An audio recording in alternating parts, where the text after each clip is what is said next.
It's official, Tom DeLonge has rejoined Blink-182 alongside his bandmates Mark Hoppus and Travis Barker.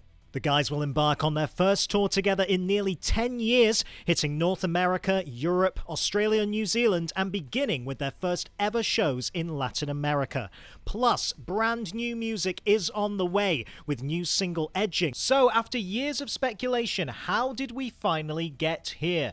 Well, when we caught up with Mark back in 2020, he was telling us about the band's new music plans, potentially getting ready to release a new EP. We are finishing up a bunch of other Blink songs that I think we recorded 4 of them remotely in quarantine.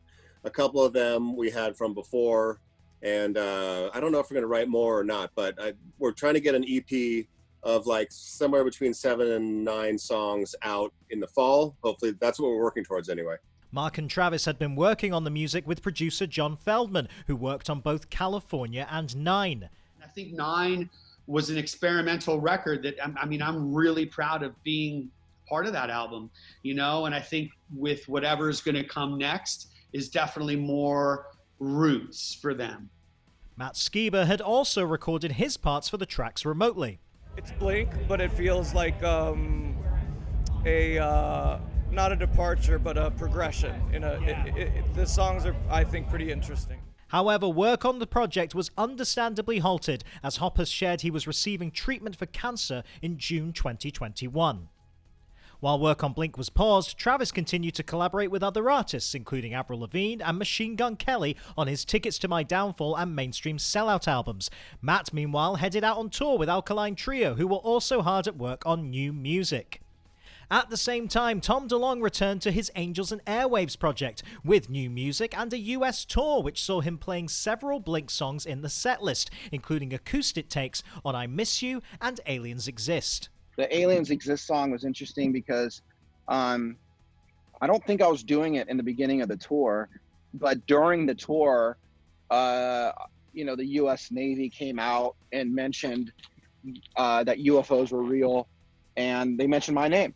So I kind of took that, and the day that happened, I decided to throw in Aliens Exist, and the rest is history, and it was just like the perfect moment ever, Tom, of course, offered his support to his friend Mark, meeting with Travis and Hoppus a few weeks after he had shared his health news. He said they got into more life stuff, what we've learned over the years about ourselves, how we've grown, how nothing really matters when it boils down to what we were dealing with in that moment. And so it wasn't some big meeting about Blink-182, it was more about brothers meeting and saying, how do we support Mark?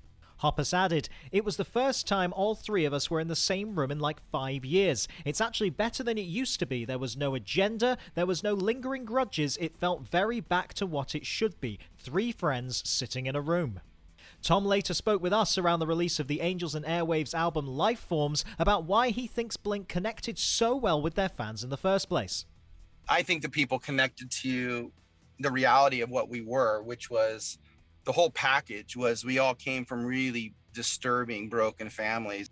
We just wanted to redo our childhood, with a bit of rebellion and a bit of like, you're the painter. You're not like viewing what someone else is painting for you. You can paint your own picture of life. And so I think people learn that about Blink.